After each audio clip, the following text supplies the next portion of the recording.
اکرام doctor اسرار عالم صاحب بیان فرما رہے ہیں۔ بیان کا عنوان ہے صبر کیا چیز ہے۔ آپ اس بیان کو پورا ضرور سنیے، بڑا خوبصورت بڑا اچھا بیان ہے۔ یہ جب تک انسان میں صبر کا مادہ نہ ہوگا ممکن ہی نہیں۔ اس کو کہیں گے صبر علی الطاعہ، اطاعت پر صبر کرنا۔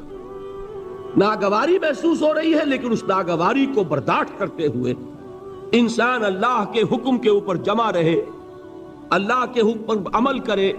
یہ کیا ہے؟ یہ صبر ہے۔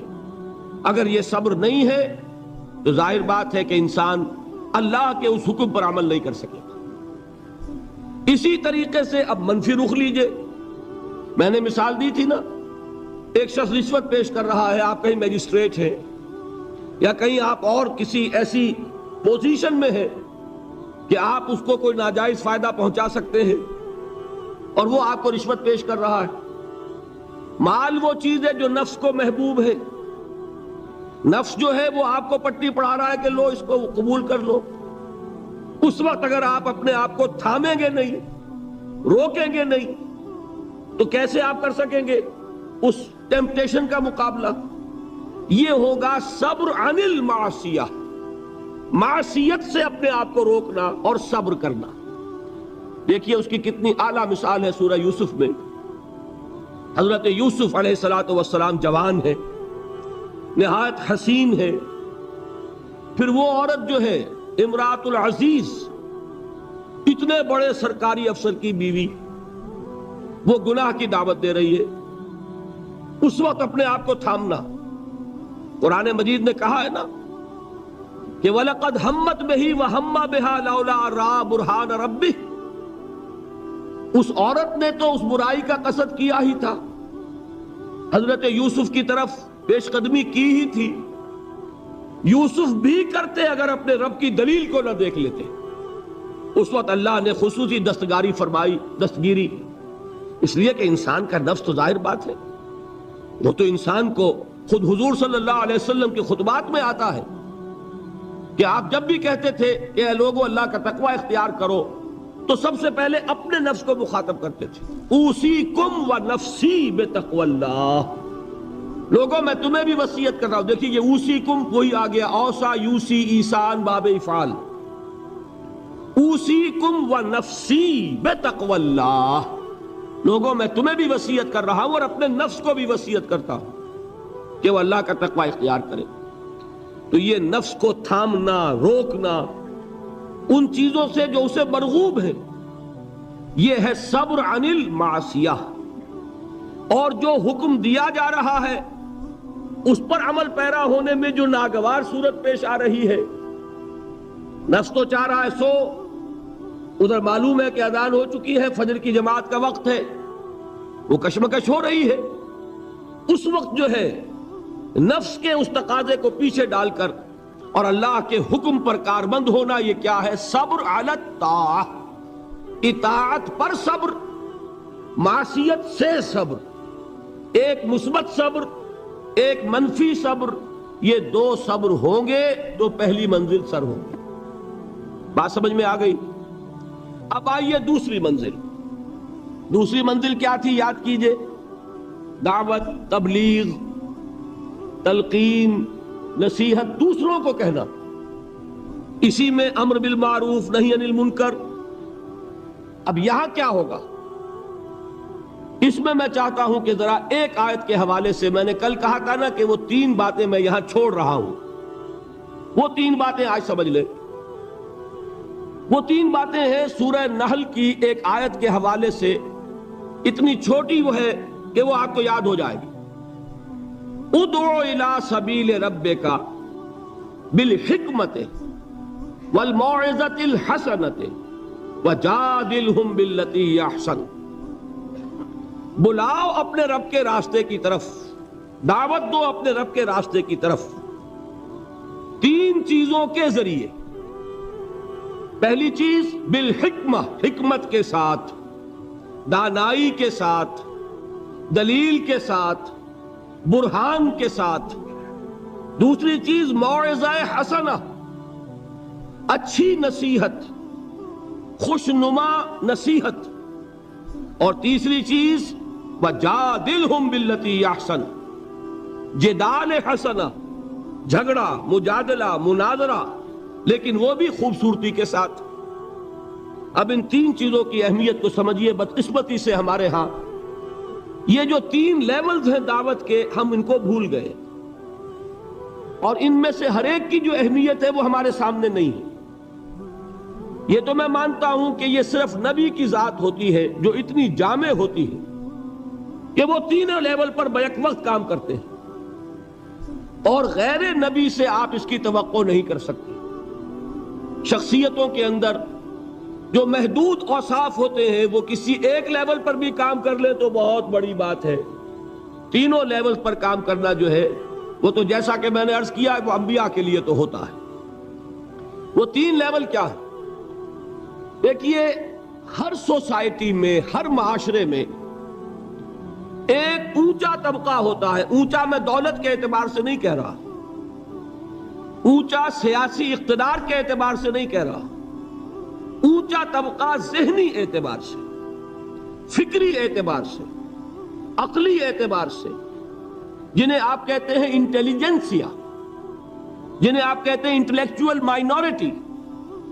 ہوتا تو ہے بہت تھوڑا سا، مائنورٹی ہے، وہ اکثریت نہیں ہوتی، اکثریت عوام الناس کی ہے۔ انٹیلیجنسیا تو تھوڑا ہوگا، انٹلیکچوئل مائنورٹی اسے کہتے ہی مائنورٹی ہے کہ وہ اقلیت ہوتی ہے، ذہین اقلیت۔ اسی کے لیے ایک اور اصطلاح استعمال ہوتی ہے، دی brain trust of the society. آج کل امریکہ وغیرہ میں تھنک ٹینکس، یہ ایک خاص ان کے ادارے وجود میں آ رہے ہیں کہ مفکرین کو جمع کیا جائے اور ان کی جو فکری صلاحیتیں ہیں ان سے استفادہ کیا جائے۔ اب ایک آدمی جو ہے وہ بظاہر تو بیٹھا نظر آ رہا ہے، کوئی کام ہی نہیں کر رہا، آپ کو کیا پتا وہ فکری اور ذہنی اعتبار سے کس فضا میں ہے، کس عالم میں ہے، وہ کیا کر رہا ہے، کیا سوچ رہا ہے، آپ کو کیا پتا۔ علامہ اقبال کی بعض تفسیریں آپ تصویریں دیکھی ہوں گی، یوں بیٹھے ہیں، معلوم ہوگا بڑا نکما آدمی ہے، یہ کیا سر جھکائے بیٹھا ہوا ہے، لیکن آپ کو کیا پتا کہ وہ فلسفے کی کون سی گتھیاں سلجھا رہا ہے، کون سا مسئلہ اس کے سامنے، زمان و مکان کا کوئی مسئلہ ہے، علم کی ماہیت کا کوئی مسئلہ ہے، اور غلطاؤں پیچا انسان۔ اب میں کیا عرض کروں، مضمون ذرا ہٹ رہا ہے۔ یہی کیفیت تھی محمد الرسول اللہ صلی اللہ علیہ وسلم کی ایک خاص دور میں، وحی کے آغاز سے متصلاً قبل اور وحی کے آغاز کے کچھ دیر بعد تک یہی تفکر، غور و فکر میں ڈوبے ہونے کی کیفیت تھی، جس میں کہ خطاب ہوا ہے کمبل میں لپٹ کر لیٹنے والے اب کھڑے ہو جاؤ، اے لحاف میں لپٹ کر لیٹنے والے اب کھڑے ہو جاؤ۔ یہ مزمل اور مدثر کیوں کہا؟ کیونکہ جب کوئی شخص غور و فکر میں ڈوبا ہوتا ہے، کوئی فکر ہے ذہن پر، سوچ بچار میں غرق ہے، تو وہ دوسروں سے تعلق منقطع کرتا ہے۔ اور عرب کا ایک خاص مزاج تھا، وہ اپنی چادر اپنے گرد لپیٹ کر یا لیٹ جاتے تھے یا بیٹھ جاتے تھے، اور چادر کو ایک ٹینٹ کی شکل میں اپنے گرد تان لیتے تھے۔ اب بھی ہمارے ہاں خود پاکستان میں پٹھانوں میں اس کا رواج موجود ہے، چادر کا جو وہ استعمال کرتے ہیں، اس کے بہت سے استعمالات ہوتے ہیں، جو کندھے پر چادر پڑی ہوتی ہے ان میں سے ایک یہ بھی ہے، اس کو اپنے گرد لپیٹا اور دنیا سے منقطع کر لیا۔ یہ کیفیت حضور کی رہی ہے، اسی کے لیے تو غار حرا میں جا کر آپ وہاں پر جو کرتے تھے، کیا کرتے تھے؟ ظاہر بات ہے کہ آپ کسی نبی کے امتی تو تھے نہیں کہ اس کے طریقے پر عبادت کرتے۔ اگر آپ نصارہ میں پیدا ہوتے تو حضرت مسیح کے بتائے ہوئے طریقے پر عبادت کرتے، اگر آپ یہود میں پیدا ہوئے ہوتے تو ان کی شریعت کے مطابق عبادت کرتے۔ آپ کو تو ابھی کوئی عبادت سکھائی نہیں گئی، تو کیا کرتے تھے غار حرا میں؟ یہ ہمارے محدثین کرام نے اس کے لیے یہ الفاظ تجویز کیے ہیں کہ کان صفت تعبدہ فی غار حرا التفکر والاعتبار۔ غار حرا میں آپ غور و فکر، سوچ بچار کیا کرتے تھے۔ یہ سوچ بچار میں اس طریقے سے اپنے آپ کو لگائے ہوئے ہونے کی کیفیت تھی، جس میں آیا یا ایھا المزمل قم، یا ایھا المدثر قم، اے لحاف میں لپٹ کر لیٹنے والے اب کھڑے ہو جائیے۔ لیکن یہ کھڑا ہونا کون سا ہے؟ رات کا کھڑا ہونا، قم اللیل الا قلیلا نصفہ او انقص منہ قلیلا۔ اور مدثر میں یا ایھا المدثر قم، یہ کھڑا ہونا کون سا ہے؟ قم فانذر، یہ دن کا ہے۔ اب آپ خبردار کیجئے، دعوت دیجئے، اپنے رب کی تکبیر کیجئے۔ تو یہ در حقیقت دو حکم جو دیے گئے وہ اسی کیفیت میں۔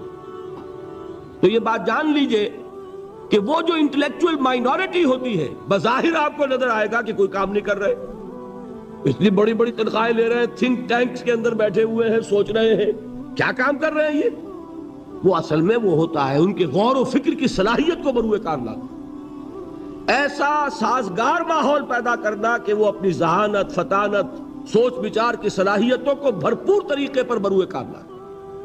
بہرحال یہ ہے وہ انٹلیکچوئل مائنورٹی۔ اس کی اہمیت کیا ہے وہ بھی جان لیں۔ دیکھیے میں مثال سے سمجھا دوں کہ یہ میرا وجود ہے، آپ کا وجود ہے، 2 من کا 1.5 من کا وجود ہے کہ نہیں؟ ایوریج 1.5 من کا تو ہوگا، میرا تو خیر 2 من سے بھی زائد ہے۔ اب اس میں ایک دماغ ہے، اس کا وزن کتنا ہوگا؟ وہ پاؤ بھر کا، 1.5 پاؤ کا، 8 سیر کا، اتنا ہی ہوگا، لیکن سارے وجود کو کنٹرول کرتا ہے کہ نہیں؟ یہ میرا ہاتھ پکڑ سکتا ہے کسی چیز کو، لیکن کس شے کو پکڑے کس کو نہ پکڑے اس کا فیصلہ ہاتھ کر سکتا ہے؟ یہ تو دماغ سے ہوگا۔ یہاں سے حکم آئے گا یہ سانپ ہے مت پکڑنا، اور یہاں سے آئے گا لکڑی ہے پکڑ لو، اٹھا لو۔ پاؤں چل سکتے ہیں، کدھر چلیں کدھر نہ چلیں کون فیصلہ کرے گا؟ دماغ۔ یہاں سے آرڈر آتا ہے کہ چلو، تو دماغ پاؤں چلنا شروع کر دیتے ہیں۔ زبان بولتی ہے، فیصلہ کون کرتا ہے کیا بولنا ہے؟ دماغ۔ تو میرے پورے اس وجود کو کنٹرول کیا کر رہا ہے؟ دماغ۔ اس کی ریشو پروپورشن کیا بنے گی 2 من کے مقابلے میں 8 سے؟ اسی طریقے پر آپ سمجھئے کہ انسانی معاشرے میں وہ برین ٹرسٹ جو ہے، انٹلیکچوئل مائنورٹی ہوتی بہت کم ہے لیکن بڑی اہم ہوتی ہے۔ جدھر کا ادھر رخ ہو جائے گا، جس طرف ان کا رخ ہو جائے گا ادھر معاشرہ خود بخود چل پڑتا ہے۔ یہ جو انٹلیکچوئل مائنورٹی ہے یہ واعظ سے کسی بات کو نہیں مانتی، واعظ سننے کو تیار نہیں۔ اس کا تقاضا کیا ہوتا ہے؟ عقل سے بات کرو، دلیل لاؤ، دلیل سے مانو، دلیل سے منواؤ، ہے کہ نہیں؟ بلکہ میں نے آپ کو بتایا تھا کہیں واعظ ہو رہا ہو تو وہ مسکراتے رہتے ہیں، اول تو آئیں گے ہی نہیں۔ کہیں پھنس گئے مجبوری کو تو زیر لب مسکراتے رہیں گے کہ یہ واعظ فرما رہے ہیں، بھائی کوئی عقل سے بات کرو، کوئی دلیل سے بات کرو۔ اب یہ کہہ دینا تو آسان ہے، فرائیڈ کا نظریہ بڑا گمراہ ہے، بہت غلط ہے، بھائی دلیل سے ثابت بھی کرو۔ یہ کہنا آسان ہے، مارکس کا نظریہ کفر ہے، لیکن کچھ ثابت تو کرو اس میں کیا خرابی ہے۔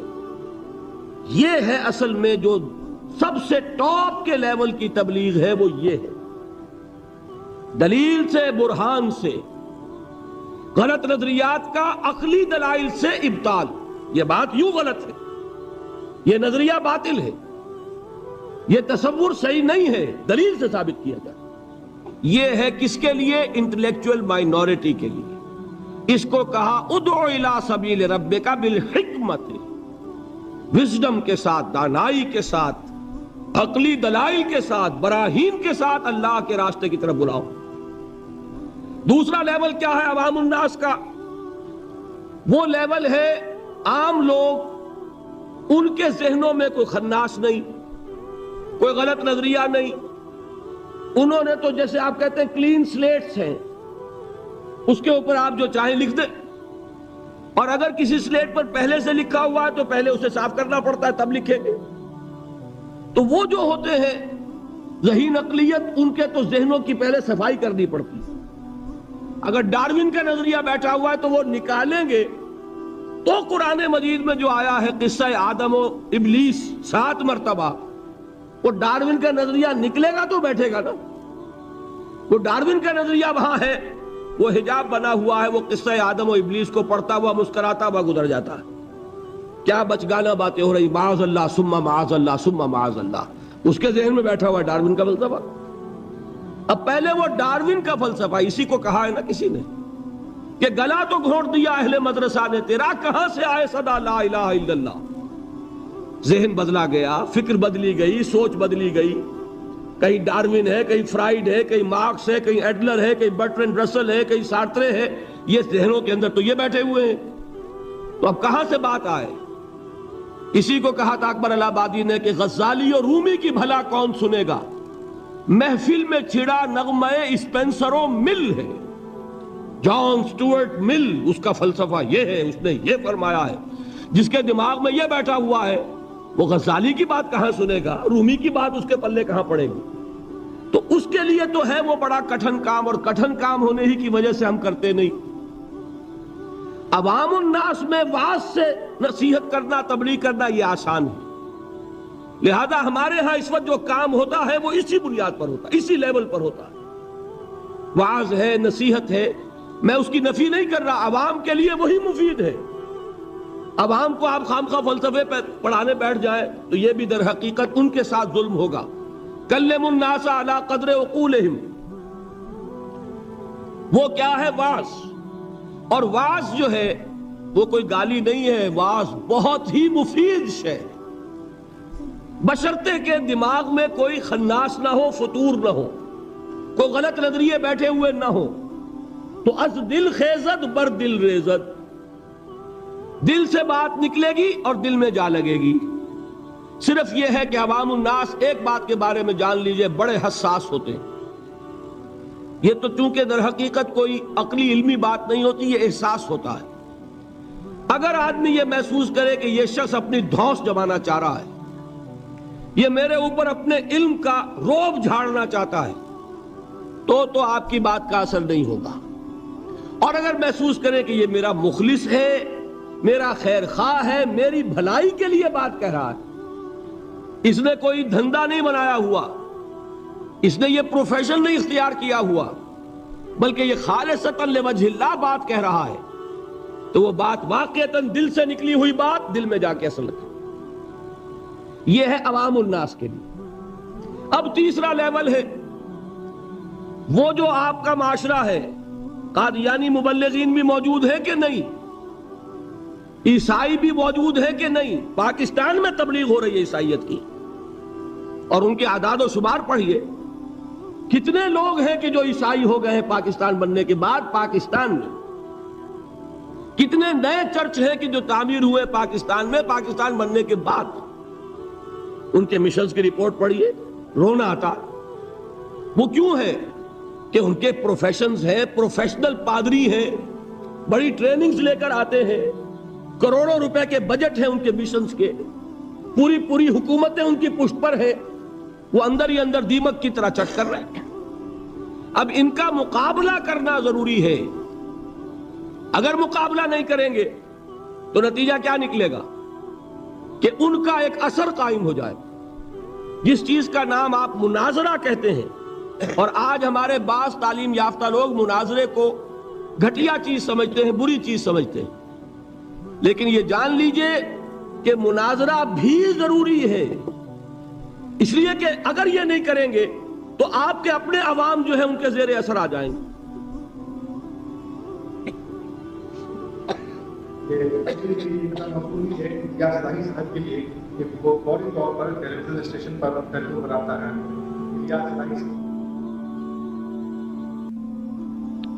مجھے یہ یاد نہیں ہے کہ میں نے یہاں ذکر کیا یا نہیں کیا، بہرحال اگر کیا ہے تو دوبارہ کر رہا ہوں. جب انگریز ہندوستان میں آیا تو ایک طرف تو انگریز کی حکومت قائم ہو رہی، ہم جو ہے مرعوب ہو گئے، محکوم بھی ہوئے، محکوم مرعوب بھی ہو جاتا ہے.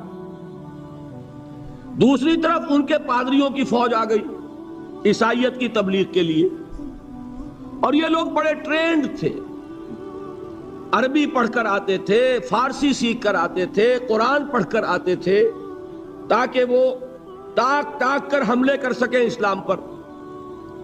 اب ہمارے علماء کی اس اعتبار سے ٹریننگ نہیں تھی. وہ تو ہر کام کے لیے ایک ٹریننگ ہوتی ہے نا. اب انہیں تو چونکہ مسلمان ملک تھا، فتویٰ دینا ان کا کام تھا، کیا چیز ضروری ہے، کیا حرام ہے، کیا جائز ہے، کیا ناجائز ہے. کبھی کسی عیسائی سے مناظرے کا موقع ہی پیش نہیں آیا تھا. نتیجہ یہ نکلا کہ ایک پادری فینڈر تھا جرمن، کلکتے سے چلا دلی تک پہنچ گیا، اور جس شہر میں گیا اس نے علماء کو چیلنج کیا کہ مجھ سے مناظرہ کرو، اور ہر شہر میں جس نے بھی مقابلہ کیا، مناظرہ کیا، اس نے شکست کھائی اس سے۔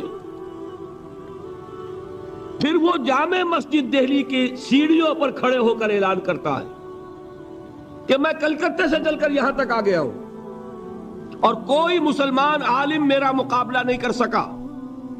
میں آج جامع مسجد دہلی کی سیڑھیوں سے چیلنج دے رہا ہوں پورے ہندوستان کے علماء کو کہ کوئی شخص مجھ سے مناظرہ کر لے۔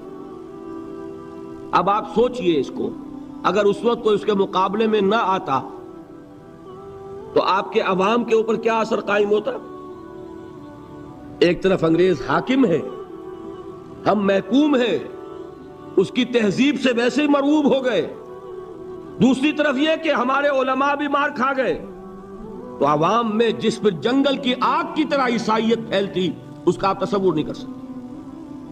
اس وقت اللہ کا ایک بندہ، یہ اللہ کی سنت ہے، اقبال کا بڑا پیارا شعر ہے، خون اسرائیل آ جاتا ہے آخر جوش میں، توڑ دیتا ہے کوئی موسیٰ طلسم سامری۔ اللہ تعالیٰ نے بر وقت اٹھا دیا۔ وہ اقبال نے یہ مصرع استعمال کیا ہے حضرت مجدد الفسانی رحمت اللہ علیہ کے لیے کہ اللہ نے بر وقت کیا جس کو خبردار، وہ ہند میں سرمایہ ملت کا نگہباں، اللہ نے بر وقت کیا جس کو خبردار۔ اسی طرح کی ایک شخصیت مولانا رحمت اللہ کیرانوی رحمت اللہ علیہ، وہ آئے میدان میں خم ٹھوک کر، انہوں نے مناظرہ کیا، پادری فینڈر کو ایسی شکست فاش ہوئی کہ پھر وہ ہندوستان چھوڑ کر بھاگ گیا۔ اس نے جا کر پھر ترکی میں ڈیرا لگایا، اس وقت تک ابھی خلافت تھی ترکی کی، خلافت عثمانی، وہاں جا کر ڈیرا لگایا، وہاں کا کوئی عالم مقابلہ نہیں کر سکا۔ یہ مولانا رحمت اللہ کیرانوی گئے تھے حج کے لیے، جب دارالخلافہ میں خبر پہنچی کہ یہ ہے وہ شخص جس نے شکست دی تھی فینڈر کو، تو وہاں سے ایک ریکویسٹ آئی کہ حضرت یہاں تشریف لائیے، اس پادری نے ہمارا ناطقہ بند کیا ہوا ہے۔ تو وہ وہاں سے دعوت پر اب جا رہے ہیں ترکی۔ اسے فینڈر کو جب خبر ملی کہ مولانا رحمت اللہ آ رہا ہے، مولوی رحمت اللہ، وہ وہاں سے بھی ایسا بھاگا، مقابلہ نہیں کر سکا۔ یہ ہے، دیکھیے، اس کی ضرورت ہے، اس کی بھی ضرورت ہے۔ اب یہ میں بتا دوں آپ کو، ایک شخص یہ تینوں کام نہیں کر سکتا۔ ایک شخص انٹلیکچوئل لیول پر بھی کام کرے، ایک شخص سرمن اور واعظ کی سطح پر بھی کام کرے، اور وہ شخص مناظرے بھی کرے۔ مناظرہ عیسائیوں سے کرنے کے لیے کچھ اور معلومات درکار، بائبل کو پڑھاؤ جیسے آئے تھے دیدات صاحب، یہاں آئے کہ نہیں آئے؟ اب وہ اس وقت اللہ نے ان کو اٹھا دیا۔ ایک شخص ہے جو بائبل کے حوالوں سے پادریوں کا ناطقہ بند کیے ہوئے، غالباً آج یا کل ان کا جو مناظرہ ہوا ہے لندن میں، اس کے کیسٹس آپ کو مل جائیں گے۔ یہ اللہ کا بڑا فضل ہے کہ اس وقت ایک شخص عالم اسلام میں ایسا اٹھ کھڑا ہوا کہ کئی جگہ پر وہ پادری لوگ جو شکست کھا چکے۔ تو یہ اللہ کی طرف سے اب یہ صلاحیت، آپ اگر کہیں احمد دیدات صاحب سے کہ ایک قادیانی سے بھی مناظرہ کرو تو نہیں کر سکیں گے۔ اس کی وجہ یہ کہ اسپیشلائزیشن کا معاملہ ہے۔ قادیانی سے مناظرہ کرنے کے لیے وہ قادیانی کی ساری کتابیں پڑھی جائے، اس کا سارا لٹریچر کھنگالا جائے اپنے دل پر جبر کر کے، تبھی تو کر سکے گا نا۔ تو ایک شخص سارے کام نہیں کر سکتا۔ اس کے لیے ضرورت کیا ہے؟ اداروں کی ضرورت ہے، جہاں پول اپ کیے جائیں صلاحیتیں، کہ جو لوگ انٹلیکچوئل لیول پر کام کر سکتے ہیں وہ اس لیول پر تیاری کریں، جو لوگ عوامی سطح پر واعظ اور نصیحت کے ذریعے سے عوام الناس کو اللہ کی طرف بلا سکتے ہیں وہ اس کا کام کریں۔ پھر جو جدال کرنے والے ہیں، مناظرہ اور مجادلہ، وہ آئیں اور وہ اپنی اپنی مختلف جو ہیں جتنے بھی ان کے اندر وہ اسپیشلائز کریں اور ان کا مقابلہ کریں۔ ہندوستان میں عیسائیوں کی طرف سے حملہ ہوا اسلام پر، اور اسی وقت ہوا تھا آریہ سماجیوں کی طرف سے۔ آریہ سماجیوں سے مناظرے کرنے میں مولانا ثناء اللہ امرتسری، ان کو اللہ نے ایک صلاحیت دی، اور یہ غلام احمد قادیانی بھی جو پہلے مشہور ہوا ہے، وہ در حقیقت انہی مناظروں کی وجہ سے آریوں کے مقابلوں میں کچھ نے فتح حاصل ہوئی، کچھ عیسائیوں کے مقابلے میں فتح حاصل کی تو مسلمانوں میں پاپولر ہو گیا، اور اب جو دماغ میں خناس پیدا ہوا، ظرف کم ہو تو زیادہ پڑ جائے تو چھلک جاتا ہے۔ لہذا میں یہ ہوں اور میں وہ ہوں اور میں نبی ہوں اور میں فلاں ہوں. پھر یہ دعوے اس نے کیے. فضل واضل، گمراہ ہوا اور نہ معلوم کتنوں کو گمراہ کر گیا. لیکن اپنی جگہ یہ بات سمجھ لیجئے کہ دعوت کے یہ تینوں لیول ضروری ہیں. ادعو الی سبیل ربک بالحکمت والموعظۃ الحسنۃ وجادلھم بالتی احسن. یہ تین چیزیں نوٹ کر لیجئے. جیسے پہلی سطح پر تین جہاد تھے، نفس سے جہاد، شیطان سے مقابلہ اور بگڑے ہوئے معاشرے کے غلط دباؤ کا مقابلہ. وہاں صبر کیا تھا؟ صبر عن المعصیہ، صبر علی الطاعہ. اب یہاں کون سا صبر درکار ہے؟ جو شخص یہ کام کرے گا اسے اپنے کیریئرز کا صبر کرنا پڑے گا. ایک شخص میں ذہانت ہے، صلاحیت ہے، وہ کوئی بہت ہی نفع بخش کیریئر جو ہے وہ اس نے اڈاپٹ کیا ہوا ہے، ڈاکٹر ہے، انجینئر ہے، اس میں اسے بڑی اونچی تنخواہیں مل رہی ہیں، بڑی اعلیٰ پریکٹس چل رہی ہے، لیکن وہی صلاحیت اب ادھر لگائے گا. ظاہر بات ہے وہ بساط طے ہوگی، اس میں کمی آئے گی. یہ کیسے ہو سکے گا اگر صبر نہ ہو؟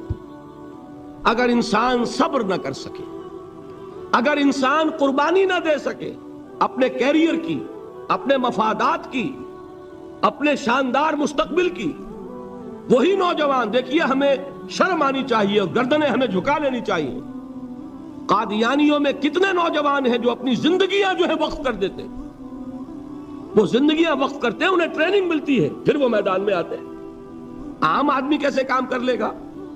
آپ سوچئے کہ آپ اپنے بچوں کو اس کام کے لیے وقف کرنے کے لیے تیار ہوں گے؟ ہم ذرا بھی کوئی کھاتا پیتا انسان ہو، ذرا سی بھی اس کی کوئی حیثیت ہو، وہ کبھی سوچنے کو بھی تیار نہیں ہوگا. بھائی چندہ لے لو، اللہ اللہ خیر صلی اللہ، جان چھوڑو. ہم اپنی اولاد کو اس کام کے لیے نہیں دے سکتے. یہ ہے ہمارا حال، اور یہی وجہ ہے کہ وہ دین حق جو ہے پامال ہے. آج ہی کوئی صاحب کہہ رہے تھے قادیانیت افریقہ میں بہت پھیل رہی ہے. کیوں پھیل رہی ہے؟ باطل جو ہے. عیسائیت پاکستان میں پھیل رہی ہے. کیوں پھیل رہی ہے؟ آخر حکومتیں ہیں، پیسے خرچ کرتی ہیں، ان کے پادری سر ترین ممالک کے رہنے والے لوگ گرم ترین ممالک میں آ کے زندگیاں گزارتے ہیں کہ نہیں گزارتے؟ آج تو پھر بھی ایئر کنڈیشنز ہیں ان کے لیے، لیکن ایک زمانہ وہ بھی تو تھا جبکہ وہ جیکب آباد میں اور کہاں پنجاب کے تھل کے صحراؤں میں وہ لوگ گئے ہیں، اس وقت ایئر کنڈیشن بھی نہیں تھے. انہوں نے وہاں جا کر کام کیے ہیں، ان گرمیوں کو جھیلا ہے. تو کام تو کرنے سے ہوتا ہے، صبر کا مادہ نہیں ہوگا تو آپ کام نہیں کر سکیں گے. اور اسی کا ایک دوسرا رخ ہے، جب آپ دعوت حق کے لیے کھڑے ہوں گے پہلا قدم کیا آتا ہے؟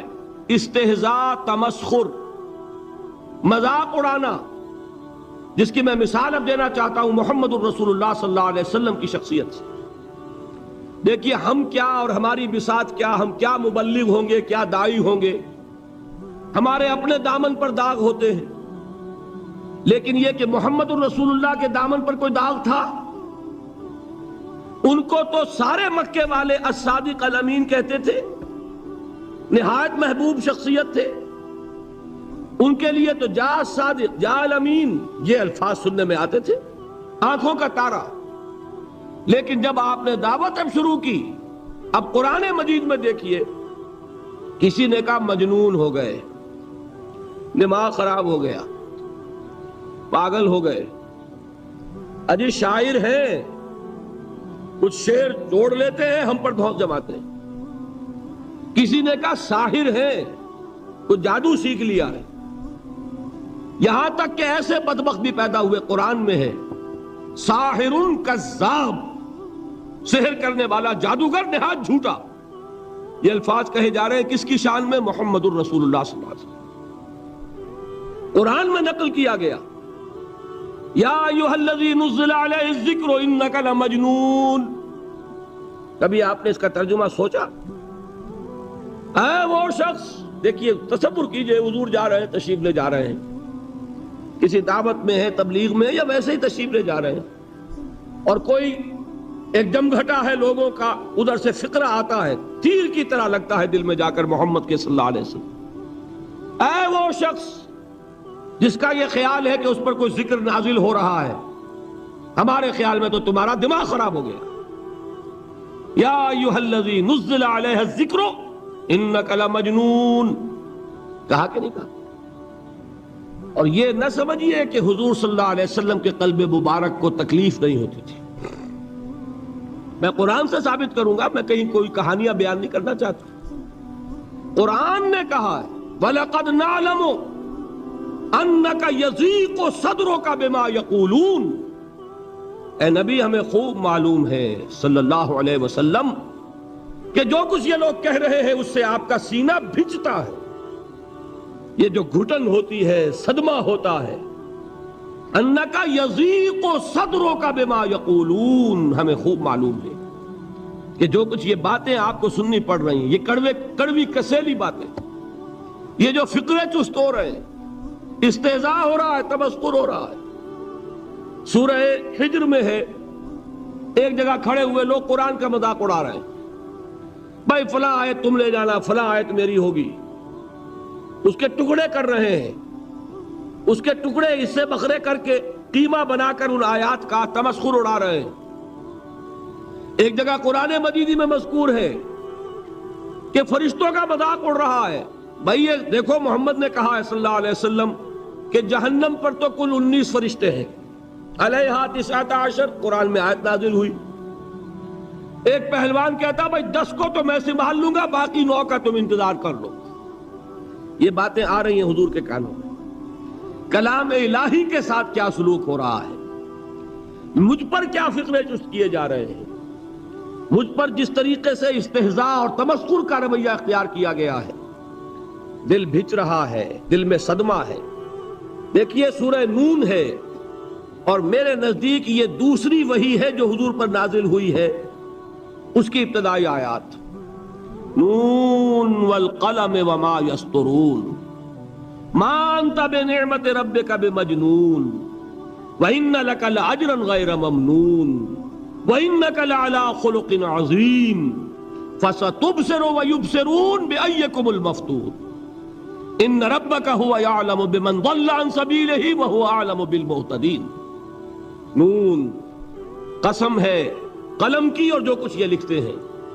اے نبی آپ اپنے رب کی نعمت سے مجنون نہیں ہیں۔ یہ کیوں کہا جا رہا ہے؟ حضور کو جو صدمہ پہنچا ہے وہی نازل ہوئی ہے دل جوئی کے لیے، تسلی کے لیے۔ آپ کیوں برا منا رہے ہیں؟ اے نبی آپ کیوں صدمہ اور رنج اور اندوہ محسوس کر رہے ہیں؟ ان بدبختوں کے کہنے سے کوئی آپ مجنون ہو جائیں گے؟ مَا أَنْتَ بِنِعْمَتِ رَبِّكَ بِمَجْنُونٍ وَإِنَّ لَكَ لَأَجْرًا غَيْرَ مَمْنُونٍ۔ آپ کو جو یہ صبر کرنا پڑ رہا ہے، آپ کو جو یہ جھیلنا پڑ رہا ہے، اس کی وجہ سے آپ کو وہ اجر ملے گا جس کا سلسلہ کبھی منقطع نہیں ہوگا۔ وَإِنَّكَ لَعَلَىٰ خُلُقٍ عَظِيمٍ، اور اے نبی آپ تو خلق عظیم کے حامل ہیں۔ آپ کا اخلاق، آپ کا کردار، آپ کی سیرت، آپ کی شخصیت میں طہارت، نفاست، پاکیزگی، آج تک دنیا نے کوئی پاگل، کوئی مجنون ایسا بھی دیکھا؟ یہ ساری باتیں اللہ تعالیٰ حضور کی دلجوئی کے لیے فرما رہے ہیں۔ اس سے آپ اندازہ کیجئے کہ کتنا صدمہ ہوتا ہوگا۔ یہی ہے، اس ساری چیز کو جمع کیجئے تو یہ چیز کیا ہے؟ وَاصْبِرْ عَلَىٰ مَا يَقُولُونَ وَاهْجُرْهُمْ هَجْرًا جَمِيلًا۔ صبر کرو اے نبی، صبر کرو اے محمد صلی اللہ علیہ وسلم، جھیلو اور برداشت کرو اس پر جو یہ کہہ رہے ہیں۔ اچھی طرح نوٹ کیجئے یہ بات، ذرا سیرت ہی کا سمجھ لیجئے، آج ایک بیان ہو جائے گا۔ یوں سمجھیے جب حضور نے یہ کہا کہ مجھ پر وحی نازل ہوئی، فرشتے سے ملاقات ہوئی، تو اب وہ چہمے گوئیاں شروع ہو گئی۔ معلوم ہوتا دماغ خراب ہو گیا۔ دیکھیے ہم نہیں کہتے تھے یہ جا کے غار حرا میں بیٹھتے ہیں، کئی کے دن رہتے ہیں، بھوکے رہتے ہیں، وہ خشکی چڑھ گئی نا آخر۔ یہ جس طرح کی باتیں دنیا میں آج ہوتی ہیں اسی طریقہ کی باتیں ہوتی تھی۔ عتبہ ابن ربیعہ ایک مرتبہ آتا ہے، چونکہ قریش کے بڑے لوگوں میں سے تھا، تو قریب آ کر بڑی اپنائیت کے ساتھ، بڑی شفقت کے ساتھ، بڑے بزرگانہ انداز میں کہتا ہے بھتیجے، حضور سے، بھتیجے اگر واقعی کسی بد روح کا سایہ ہو گیا ہے تم پر، وہ آسیب آ گیا ہے تو مجھے بتا دو۔ میرے بہت سے عاملوں سے تعلقات ہیں، میں کسی کو بلا کر یہ تمہاری بدروح دور کر دوں گا۔ اب آپ سوچئے کیا بیتی ہوگی حضور کے دل پر. یہ وہ کیفیات ہیں، اور یہ نوٹ کر لیجئے 4 برس تک یہی شکل رہی ہے. مخالفت اسی نوع سے ہوئی ہے جس کو کہتے ہیں فزیکل پرسیکیوشن، جسمانی تشدد. وہ پہلے 4 سال نہیں ہوا. اس کی وجہ کیا ہے کہ در حقیقت جب بھی کبھی کوئی ایسی دعوت اٹھتی ہے، اب مجھے اجازت دیجئے میں ایک لفظ انقلاب یہاں استعمال کر لوں، انقلابی دعوت. کل میں نے کہا تھا نا، ایک ہوتی ہے خالص مذہبی تبلیغ، ایک ہوتی ہے انقلابی تبلیغ. مذہبی تبلیغ کی سب سے بڑی مثال عیسائیت کی تبلیغ، اور انقلابی تبلیغ کی سب سے بڑی مثال اشتراکی تبلیغ. میں باہر سے مثالیں دے رہا ہوں، اندر سے نہیں دینا چاہتا. آگے یہ کہ یہ قدر گفتیں باقی فکر کن. آگے انسان اپنی عقل سے کام لے، سوچے، غور و فکر کرے. تو یہ انقلابی تبلیغ تھی محمد الرسول اللہ صلی اللہ علیہ وسلم. اور انقلابی تبلیغ کے اندر یہ بات جان لیجئے کہ پہلا رد عمل جو ہوتا ہے معاشرے کا وہ یہ ہوتا ہے کہ کوئی ایسی بات گھبرانے کی نہیں ہے. ایک آدمی کا دماغ خراب ہو گیا ہے اور کچھ سر پھرے قسم کے چند نوجوان اس کے ساتھ ہیں، ایسی کیا بات ہے گھبرانے کی؟ مشت خاک ہے، بس ان کو چٹکیوں میں اڑاؤ. جو چٹکیوں میں اڑانا کہلاتا ہے نا، اسی کو قرآن مجید میں ایک اور جگہ کہا گیا ہے، یریدون لیطفئوا نور اللہ بافواہہم. یہ چاہتے ہیں کہ اللہ کے نور کو اپنے منہ سے بجھا دیں، پھونکے مار کے ہی بس. تو پہلا رد عمل جو ہوتا ہے ایک نظام کا، ایک کسی انقلابی دعوت کے خلاف، وہ رد عمل ہوتا ہے استہزاء، تمسخر، مذاق کرو. ان کو، جس کو آپ انگریزی میں کہتے ہیں ڈی مورلائز کر دو. ان کی ہمتیں جو ہے وہ ٹوٹ جائیں. ان کو اس طریقے سے، اسی کا نام ہے آج کل کی اصطلاح میں کیریکٹر اسیسینیشن. ان کی شخصیتیں جو ہیں ان کو داغدار کر دو، ان کا اعتبار ختم کر دو، ان کا استہزاء کرو، تمسخر کرو. اور یہ میں آپ سے عرض کر رہا ہوں اس وقت ایک گونا فخر کے ساتھ اور اللہ تعالیٰ کا شکر ادا کرتے ہوئے کہ میں نے جو کام بھی کیا ہے اس وقت پاکستان میں، آپ نے اخبارات میں دیکھا ہوگا، بڑا دقیانوسی مولوی ہے. بیگمات کا رد عمل جو ہوا وہ آپ کے علم میں ہوگا. بڑے جو یہ جدید ہمارے روشن خیال قسم کے جو صحافی ہیں، اگر کہیں آپ نے پڑھا ہو جس طرح استہزاء ہوا ہے، جس طرح مذاق اڑایا گیا ہے، جو الفاظ استعمال کیے گئے ہیں، وہ میرے نزدیک بہت بڑی سند ہے جو اللہ کے ہاں جا کر پیش کروں گا کہ اللہ تیرے دین کے لیے. میں نے اپنے گھر سے کوئی بات نہیں کہی، میں نے جو بات کہی وہ جو شریعت محمدی کی بات ہے وہ کہی. اگر اپنی طرف سے کہیں ہو کوئی اضافہ کیا ہو تو اللہ تعالیٰ کی پھٹکار ہو مجھ پر اور لعنت ہو مجھ پر. لیکن اگر میں نے وہی کچھ کہا جو شریعت محمدی کا تقاضا ہے اور قرآن اور سنت کی بات ہے، تو پھر اگر مجھے کسی نے پاگل کہا اور کسی نے دقیانوسی کہا اور کسی نے اور فقرہ چست کیا، تو میں اس کے لیے، میں تو سمجھتا ہوں میرے لیے وہ سند ہے جو اللہ تعالیٰ کے ہاں میں جا کر پیش کروں. اور یہ جان لیجئے کہ وہی بات ہوتی ہے ہمیشہ، ہسٹری ریپیٹس اٹسیلف. وہ بات کریں گے جو حضور نے کی تھی، وہی رد عمل سامنے آئے گا جو اس وقت آیا تھا. اس لیے کہ یہ تو جو انسانی مزاج ہے وہ نہیں بدلا، معاشرے کا انداز نہیں بدلا. وہ جو کام ہوگا اس کا رد عمل ابتدائی وہی ہوگا. اور اس میں در حقیقت امتحان ہوتا ہے صبر کا. کیا دل شکستہ ہو کر بیٹھ رہے گا انسان؟ ہمت جواب دے جائے گی، کمر ٹوٹ جائے گی، قوت ارادی اور عزیمت جو ہے مزمحل ہو جائے گی، پھونکوں سے چراغ بجھ جائے گا. یہ جو میں نے آیت آپ کو سنائی تھی اس کا بڑی خوبصورت کے ساتھ ترجمہ کیا ہے مولانا ظفر علی خان نے کہ نور خدا ہے کفر کی حرکت پہ خندہ زن، پھونکوں سے یہ چراغ بجھایا نہ جائے گا. یریدون لیطفئوا نور اللہ بافواہہم واللہ متم نورہ ولو کرہ الکافرون. یہ چاہتے ہیں کہ اپنے منہ کی پھونکوں سے اللہ کے نور کو بجھا دیں، حالانکہ اللہ تعالیٰ تو اپنے نور کا اتمام فرما کر رہے گا، خواہ ان کافروں کو کتنا ہی ناگوار ہو. اس کی ترجمانی ہے نور خدا ہے کفر کی حرکت پہ خندہ زن، پھونکوں سے یہ چراغ بجھایا نہ جائے گا. بہرحال اس مرحلے پر میں نے آپ کو 2 صبر بتائے. صبر کس چیز سے؟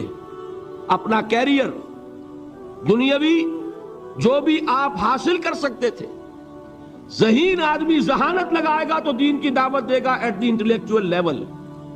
اور یہ بات جان لیجئے کہ یہ چیز دنیا میں کسی کمائی کا ذریعہ نہیں بن سکتی. اسے قربانی دینی پڑے گی کیریئر کی، اپنے مفادات کی، تب کام کر سکے گا. عام آدمی وقت لگائے گا، صلاحیتیں صرف کرے گا، اپنی وہی اس وقت سے اور توانائی سے پیسہ بنا سکتا تھا.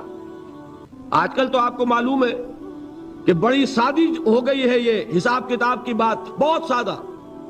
ایک انسکلڈ لیبرر کا 1 گھنٹہ برابر ہے اتنے روپے کے، ایک سکلڈ لیبرر کا 1 گھنٹہ برابر ہے اتنے روپے کے. آپ تو ہر چیز کاؤنٹ کر سکتے ہیں، میئر کر سکتے ہیں. جو شخص 1 گھنٹہ لگا رہا ہے اس نے کچھ پیسہ خرچ کیا ہے نا، اسی وقت کو لگا کر وہ پیسہ بناتا، اسی ذہانت اور صلاحیت سے وہ کوئی کمائی کرتا. ادھر لگایا تو وہ جو کمی ہو رہی ہے اس کو برداشت کرنا، اس کو جھیلنا اور خوش دلی سے برداشت کرنا، یہ سمجھنا کہ در حقیقت یہ سب کچھ کیا ہے کہ اللہ تعالیٰ کے ہاں اس کا اجر و ثواب ملے گا. یہ صبر کا ایک رخ، اور استہزاء ہو، تمسخر ہو، مذاق اڑے، فقرے چست ہو، دقیانوسی کہا جائے، ریئیکشنری کہا جائے، یہ بڑے ریئیکشنری ہے، یہ بڑے پچھلے زمانے کے لوگ ہیں، اگلے وقتوں کے ہیں یہ لوگ، انہیں کچھ نہ کہو. جو کہا جائے سنو. وَاصْبِرْ عَلَى مَا يَقُولُونَ وَاهْجُرْهُمْ هَجْرًا جَمِيلًا. اور صبر کیجئے محمد صلی اللہ علیہ وسلم. دیکھیے کوئی پہلو ایسا نہیں ہے جس میں ہمیں ہدایت قرآن مجید سے اور سیرت محمد صلی اللہ علیہ وسلم سے مل نہ جائے. اگر اللہ تعالیٰ مقام دعوت پر فائز ہونے کی توفیق عطا فرما دے تو جو مرحلے پیش آئیں گے وہ آپ کو نظر آ جائیں گے سیرت محمدی میں صلی اللہ علیہ وسلم. اور اس وقت حضور سے جو کہا گیا اس سے آپ کے دل پر بھی، اس کے زخمی جو آپ کا دل ہے، آپ کے احساسات ہیں، اس پر مرہم رکھا جائے گا. وَلَقَدْ نَعْلَمُ أَنَّكَ يَضِيقُ صَدْرُكَ بِمَا يَقُولُونَ. ہمیں خوب معلوم ہے کہ جو کچھ آج تمہیں سننا پڑ رہا ہے اس سے تمہارا سینہ بھجتا ہے، تمہیں رنج اور صدمہ ہوتا ہے. لیکن وَاصْبِرْ عَلَى مَا يَقُولُونَ، جو کچھ یہ کہہ رہے ہیں اس پر صبر کیجئے، اس کو جھیلیے اور برداشت کیجئے. اچھا، اس مرحلے پر صبر کی ایک تیسری شکل ہے، اس کو بھی سمجھ لیجئے. وہ صبر ہے جو میں نے سورہ حامیم السجدہ کے حوالے سے آپ کے سامنے رکھا ہے.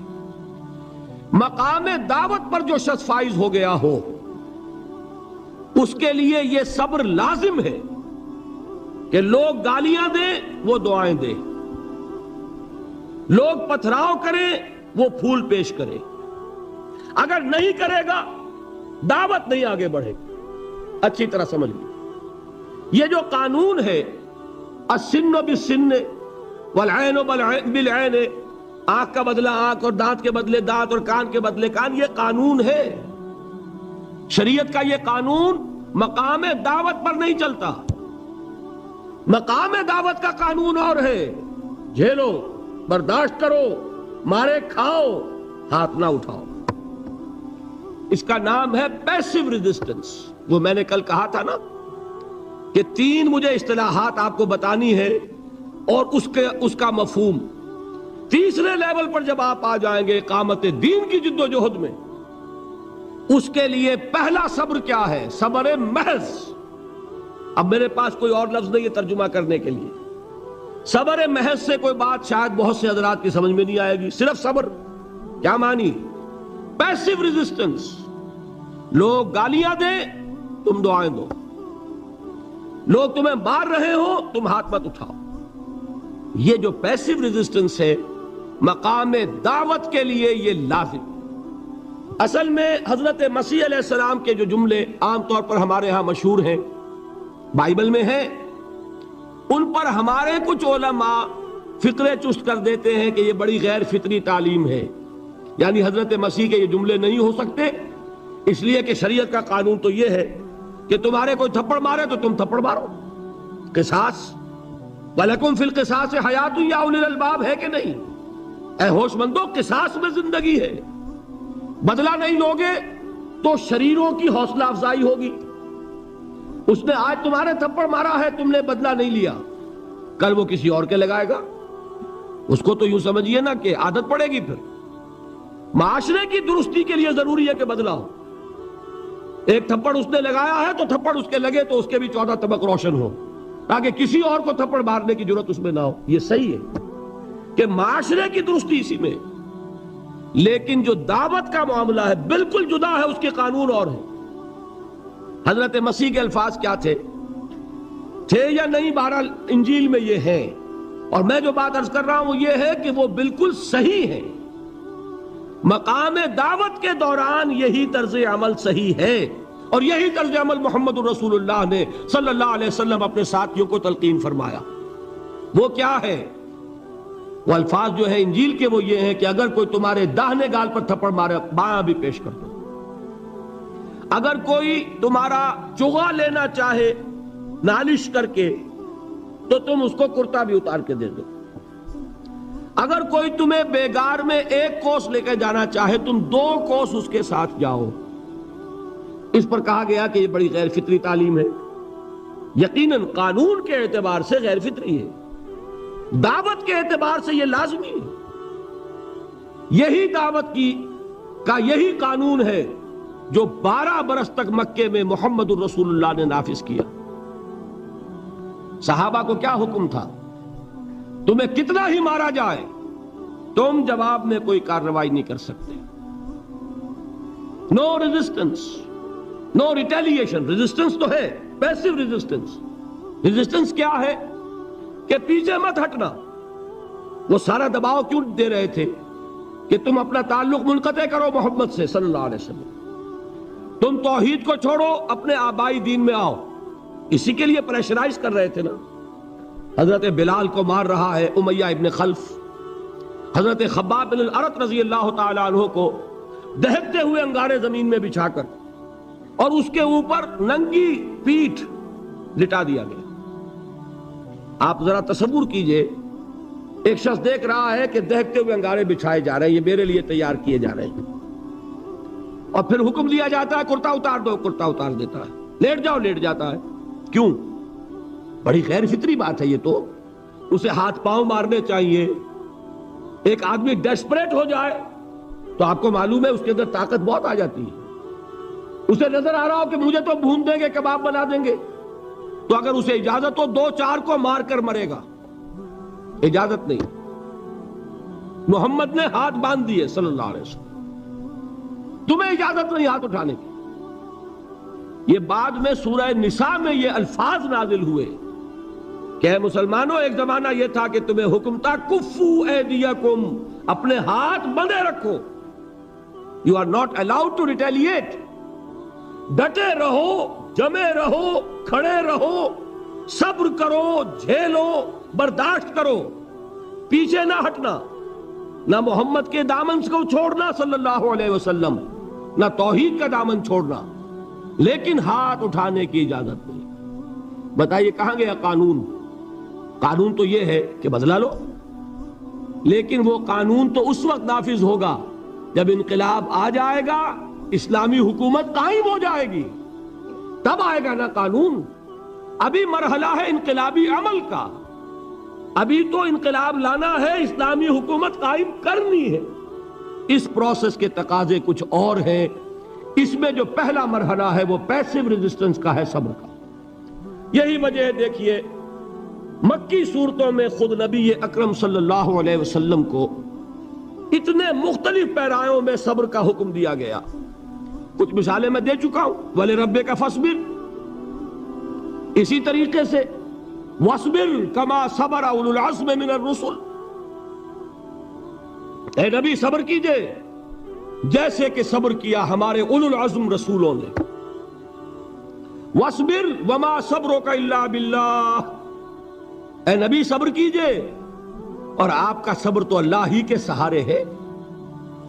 وَاصْبِرْ لِحُكْمِ رَبِّكَ، یہ سورہ نون جس کی ابتدائی آیات میں نے آپ کو سنائی، نون والقلم وما يسطرون ما انت بنعمت ربك بمجنون، اس کا اختتام کیا ہوتا ہے؟ وَاصْبِرْ لِحُكْمِ رَبِّكَ وَلَا تَكُنْ كَصَاحِبِ الْحُوتِ إِذْ نَادَىٰ وَهُوَ مَكْظُومٌ، اے نبی صبر کیجئے اپنے رب کے فیصلے کا، انتظار کیجئے اور اس مچھلی والے کے مانند نہ ہو جائیے. مچھلی والا کون؟ حضرت یونس علیہ السلام. مچھلی والے نے اپنے دینی حمیت اور غیرت جو تھی اس کی وجہ سے اللہ کے حکم کا انتظار نہیں کیا، اپنی قوم کو چھوڑ کر چل دیے۔ نبی کا، رسول کا یہ معاملہ ہوتا ہے، جیسے کہ آپ کو معلوم ہے کوئی افسر ہے کسی حکومت کا، وہ اپنی پلیس آف ڈیوٹی کو نہیں چھوڑ سکتا، he must stick to his place of duty۔ بڑے افسرز کے لیے تو یہ بہت بہت اہم بات ہے۔ تو اے رسول، جہاں آپ کو ہم نے تعینات کیا ہے، آپ وہاں سے ہل نہیں سکتے کہ ذرا مخالفت ہوئی، لوگوں نے فقرے چست کیے اور آپ کہیں اور چل دیے، دفع ہوئیے، یہ بات نہیں سننا چاہتے، میں کسی اور کو سناؤں گا۔ ہو سکتا ہے نا؟ ہم تو کرتے ہیں نا یہ، اس لیے کہ ہمیں تو اللہ نے کہیں تعینات تو نہیں کیا نا۔ اگر ایک جگہ کے لوگ بات نہیں سنتے، چلو بھائی ہم کہیں اور جائیں گے، وہاں بات سنائیں گے۔ لیکن رسول کا معاملہ ہوتا ہے، جو اس کی پلیس آف اپوائنٹمنٹ ہے، he cannot leave his place without the express permission of اللہ سبحانہ و تعالی۔ آپ نے یہ سنا ہوگا، سیرت کی تقاریر میں پڑھا ہوگا کہ مدینے کی طرف ہجرت کی اجازت حضور نے تمام صحابہ کو دے دی، خود منتظر رہے جب تک کہ اللہ کی طرف سے اجازت نہیں آ گئی۔ حضرت ابوبکر پوچھتے رہتے تھے، حضور اجازت آ گئی کہ نہیں؟ نہیں ابھی نہیں آئی۔ حضور اذن آ گیا؟ نہیں آیا، ابھی نہیں آیا۔ حبشہ کی طرف سب کو بھیج دیا، اجازت دے دی، جو جانا چاہے چلا جائے۔ حضور کی صاحبزادی جو حضرت عثمان کے نکاح میں تھی، وہ بھی ہجرت کر رہی ہیں، لیکن حضور تو نہیں گئے۔ رسول نہیں چھوڑ سکتا اپنی جگہ کو، یہاں تک کہ تمام تقریباً صحابہ چلے گئے، حضور رہ گئے، حضرت ابوبکر رہ گئے، حضرت علی رہ گئے، اور حضرت ابوبکر پوچھ رہے ہیں بار بار اجازت آئی یا نہیں؟ نہیں ابھی نہیں آئی۔ حضرت عائشہ نے واقعہ بیان کیا کہ ایک روز اچانک دوپہر کے وقت ہم نے دیکھا کہ حضور نے اپنے پورے جسم کو ڈھانپا ہوا ہے، چہرے کو بھی کپڑے میں ڈھانکا ہوا ہے اور تشریف لا رہے ہیں۔ یہ اس میں تعجب کی بات یہ کہ عرب میں آج بھی آپ کو معلوم ہے کہ یہ چیز جو ہے ان کی روایات کے خلاف ہے کہ دوپہر کے وقت کوئی کسی سے ملنے جائے۔ یہ وقت جو ہے قیلولے کا ہے، آرام کا ہے۔ آج کل وہ عصر اور ظہر کے مابین کا وقفہ، تو این ٹھیک دوپہر کے وقت تشریف لائے حضور۔ آپ نے آ کے حضرت ابوبکر سے فرمایا کہ اجازت آ گئی ہے۔